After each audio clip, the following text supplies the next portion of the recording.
They were all dead. The final gunshot was an exclamation mark to everything that had led to this point. I released my finger from the trigger, and then it was over. Hello and welcome to my objective analysis of what is objectively the greatest third-person shooter ever made. Now, this may come off as erroneous, as Max Payne was one of the first of its kind, but you see, Max Payne ran so that modern AAA games could crawl. Whilst modern third-person shooters have you cowering behind cover for 60 hours, you know, like a gay, Max Payne delivers some fucking capital G fucking gameplay. This game is a delightful mix of genres, having a grisly New York detective story and gameplay inspired by Chinese action films, like the ones directed by John Woo. There is one issue that plagues Max Payne. Much like me, it suffers from performance issues. As is pretty typical for games from its generation, Max Payne is sold without actually working. At all. Gabago, over here.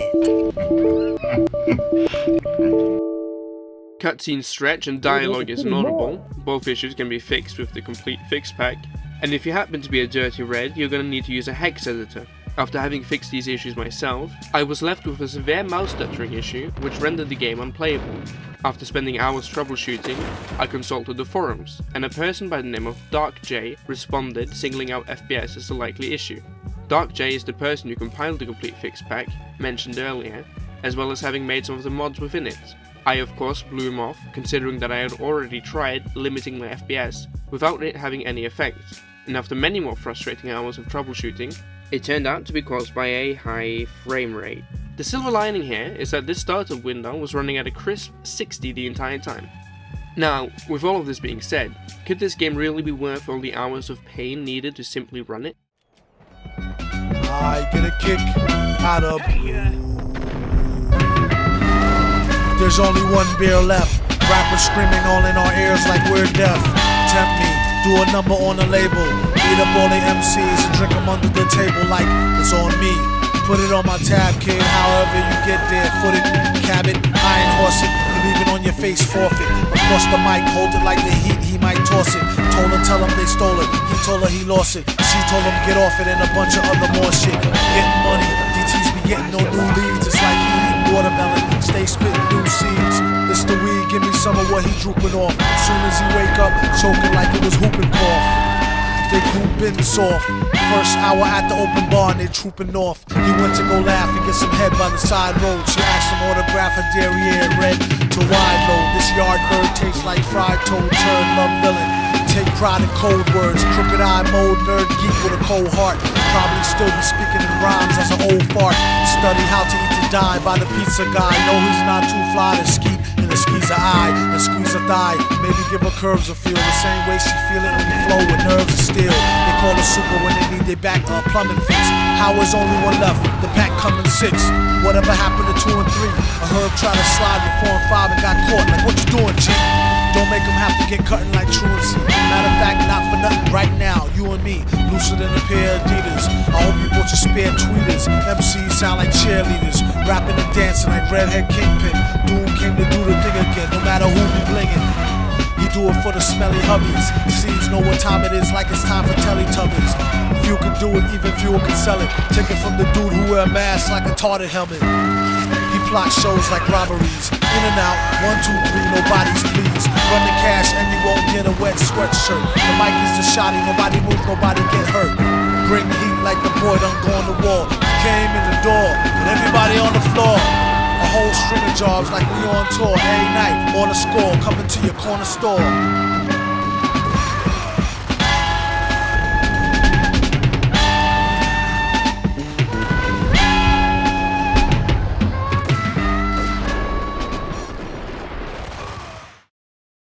Max Payne is a high-octane third-person shooter with a crime noir flair. However, it starts on a much more somber note. The first thing we are made privy to is the death of Max Payne's wife and infant daughter. After this introduction, we are snapped back to the present and meet Max at the Roscoe Street station. The game starts off how you would expect.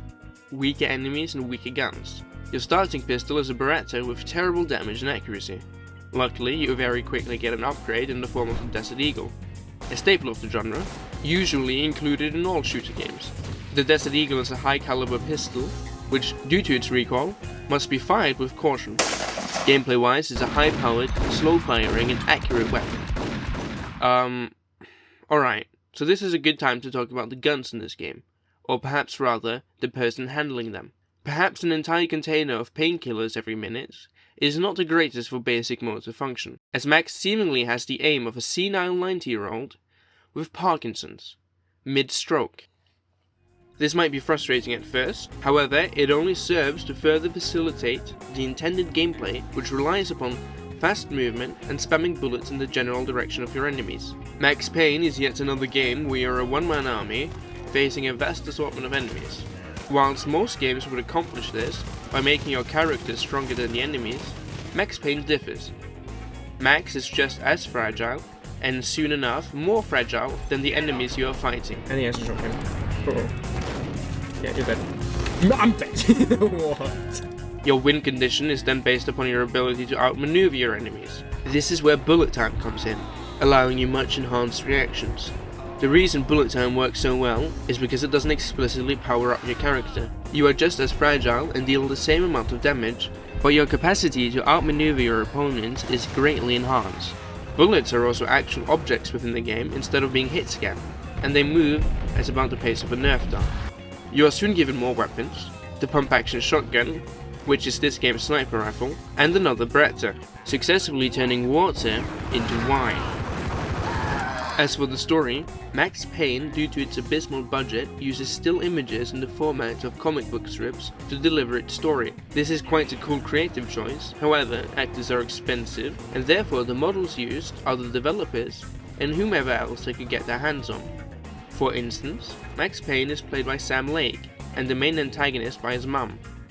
A choice which leads to mixed results.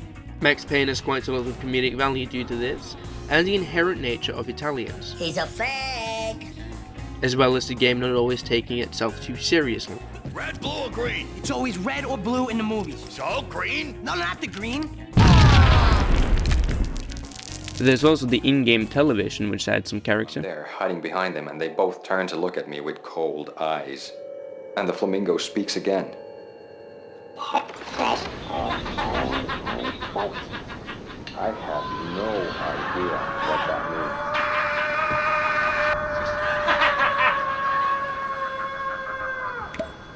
And that's when I always wake up to my own scream in that brightly lit white hospital room, strapped to my bed.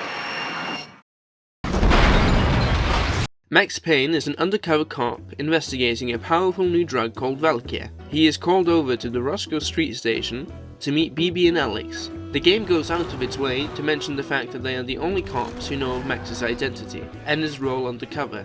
Here we meet a couple of hooligans, and naturally we start blasting. Hijack a train, uncover and stop a bank robbery, before finally meeting up with Alex, whom, I must reiterate, is one of two people who know our identity. And... Alex! Oh no! Anyway... After this, Max decides to completely drop his undercover persona, and decides to just fucking kill everything instead, committing an incalculable amount of hate crimes against the local Italian community, whilst going after the Punchinello crime family. Paying a visit to the Veneto brothers working in the P. Diddy motel, here we also find explicit tapes involving a mysterious one-eyed man, and later on we rudely interrupt a man getting head so good it drowned out all the gunfire right outside of his door. The head was so good in fact, it turned him into a boss type enemy, which in this game just gives him a ridiculous amount of health. Upon killing him we get the Ingram, which shreds any enemy unlucky enough to be the ire of your wrath. You can also dual wield them if having one ray of doom wasn't enough. We make our way from the P. Diddy motel to the laundromat close by, and eventually catch up with Vinny Gogniti, this game's best character. After chasing him through the rooftops, jumping on a train, and then chasing him through a construction site, we finally catch up with him. Vinny Gogniti is also a boss type enemy, and therefore is built like a tank. Now, if you saved up your high damage, rapid fire, perma-stomach weapon ammo, this fight is a cakewalk. After slightly wounding Vinny Gogniti, we acquire from him a lead which leads us to the Ragnarok. After shooting our way through the nightclub, we meet with Jack Lupino, whom is a little off his rocker. I'm Mr. Beast. After defeating Jack Lupino and having made damn sure he's dead, we meet Mona Sachs, who kindly gives us a helpful dosage of drugs. Now we are brought into a dream sequence. The events of that night in 1998 gets revisited 3 times within the game. The first being the prologue, the third being near the end of the game, and the second is now upon us. The second and third revisits differ from the first, in that they are not literal, and instead give us Max's current interpretation and also a view into his psyche. These dream sequences are both host to some of the game's best writing and most memorable moments, as well as some of the worst, most frustrating gameplay. I mean it when I say the storytelling here is ingenious. However, a maze without distinct detail, and the worst platformer game I've ever played shortly thereafter, is not quite my cup of tea. It doesn't help that it is immediately followed up by a huge difficulty spike. See, after being drugged, you are kidnapped and tortured by the Punchinellos. Behind this door lies several enemies, all carrying various guns. You have virtually no health, and your only weapon is a baseball bat. Now, going in either direction here will most likely get you killed. What you could do is trigger the enemies, run back to the door, and swing your bat from behind it. However, this is hardly a consistent strategy, and also very cheesy. What you really got to do is take a right, kill the shotgun guy, and then... Alright, let's just try that again. Take a right, kill the shotgun guy, then take a right, kill the shotgun guy. Alright, turn off auto switching, kill shotgun guy, then clean up the rest. After making our way out, we go back to the Diddy Motel and take our revenge. On our way out, we meet Vladimir Lem, who gives us an offer we can't refuse. Vlad is the one character in this game I'm sure would never betray us, therefore we take the gig. Intending on taking a weapon shipment headed to the Punchinellos, after making our way through the shipping yard we get onto a shipping crane which moves at the speed of a snail. It is also here we are given a sniper rifle, which is an upgrade to the shotgun, and is legit probably the best weapon in the game for the 5 times you get to use it. Anyways, after hastily making our way out of the shipping yard... Peter, what are you doing? What the fuck? I swear, between this mission and the one from GTA 5, I believe I have acquired a phobia of shipping yards. Finally making our way onto and through the boat, we eventually meet and take care of Boris, and take his shipment for ourselves. Among the various firearms is a Colt Commander, and you know how I've described weapons so far, all of them having various strengths and weaknesses? Well, throw all of that out the window, because the Colt Commander is fully automatic, does a lot of damage, and Max is actually able to aim the damn thing. After this, Max gets the ingenious plan to simply call Angelo Punchinello and tell him to meet up. Surprisingly, this backfires, Angelo Punchinello having lured Max into a trap, rigging his own restaurant with explosive. One sharp display of intelligence is followed by another, as Max decides to just walk into the Don's manor. Taking care of the Don's trio and all the other men guarding the manor,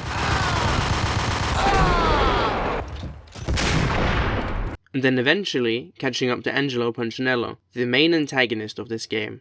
This is the confrontation the game has been building up towards. And it turns out he's a massive wuss, and instantly gets murked by one of Nicole Horn's men. The actual main antagonist of this story. And a much more fitting one, as speaking from experience, there is nothing more terrifying than a middle-aged woman. After getting drugged for a second time now, we get yet another dream sequence. This one more creative than the last. It contains perhaps the best fourth wall break in any game, as Max learns that this entire time he's been in a video game. And it even ends with you killing yourself. You still gotta do this parkour bullshit though. After waking up, we go to Cold Steel and infiltrate the facility. Deep within, we learn the truth of the Valkyrie case. Project Valhalla. A government project which sought to create performance-enhancing drugs for military purposes had illegally been continued by its lead, Nicole Horn, who now also owned the world's largest company. Confidential information regarding Project Valhalla had accidentally been sent to Michelle Payne, and therefore, through no fault of her own, She found herself in the middle of a corporate and governmental conspiracy, and the junkies who came into the home were sent there to silence her. We make our way out of the facility before it blows to smithereens, an explosion we of course don't look back at. I want to take a second now to talk about difficulty, as it is around this point in which enemies become total bullet sponges with near perfect reaction times. This honestly isn't that big of a problem. It does sometimes feel a little unfair, and most of your weapons are made virtually useless at this point, but what really stands out is the cheese. It has been there throughout the entire game, however, it does ramp up towards the end. Enemies hiding behind covers with a shotgun is a classic, and then there's this game's favourite, making you walk through tight corridors or staircases and throwing grenades at your feet, and I've lost count of how many times it happens throughout the game. These grenades are 9 times out of 10 literally unavoidable unless you already know they're coming beforehand. Something which is not a problem for me. Please don't tell anyone how I live. However, its inclusion still perplexes me. Max Payne's difficulty settings are also a point of contention. From easiest to hardest it ranks Fugitive, Hard-Boiled, and then Dead on Arrival. The problem is that Fugitive is an adaptable difficulty, meaning that it scales with your performance. Therefore, die can feel like an unfair consequence of succeeding too much, and likewise, clearing a difficult section could happen because of you previously failing it, robbing you of your achievement. Hard-Boiled is therefore a more fair difficulty setting because it's stagnant. However, it can't be played until completing the game on the Fugitive difficulty. There's also Dead on Arrival, which is locked behind completing the game on Hard-Boiled. In this instance, it's justified, as the name matches the difficulty, forcing you to actually learn attack patterns and abuse all that the game gives you, namely the roll. There's also New York Minute. Anyways, after having successfully aura farmed, we are called over to a car park by BB. Oozing suave charm, he was guilty as hell. We take our revenge for Alex. Alfred Woden calls us over to the Asgard building to meet with the Deep Six, and explains to us that he wants us to kill Nicole Horn for them. We need you to take her out. Before tying up his other loose ends. Making our way out after the ambush, we head towards the Acer Court building, towards Nicole Horn.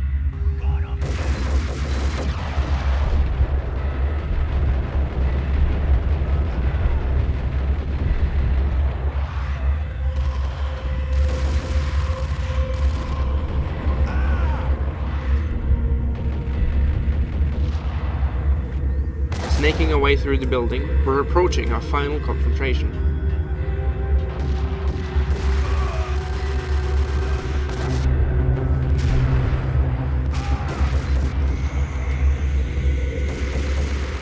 Finally having caught up to Mona Sags. No! She takes a bullet to the head and disappears. Something clicked for the final time. My mind had never been so clear, as if somewhere high above the storm clouds were already gone, cold stars blazing from the black skies.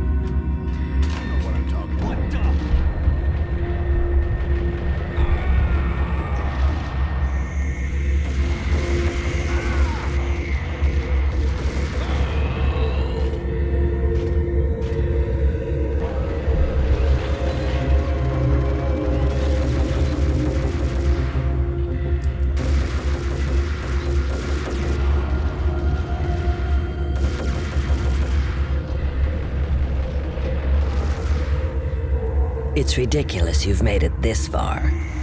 You won't be alive when they get here. Stop him!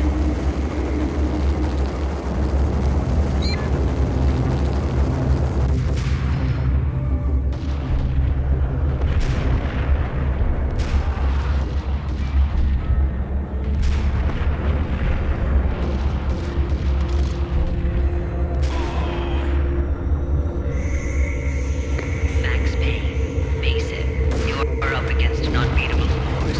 You have already lost. You have lost.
dead.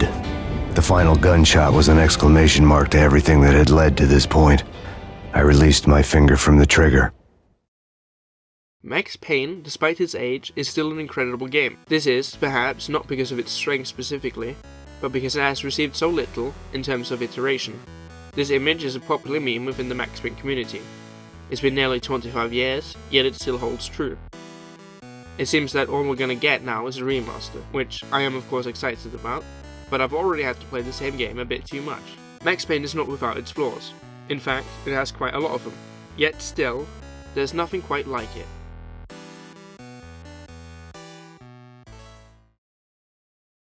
Please give me money and follow my Twitch. Frank White compels you to give me money and to follow my Twitch.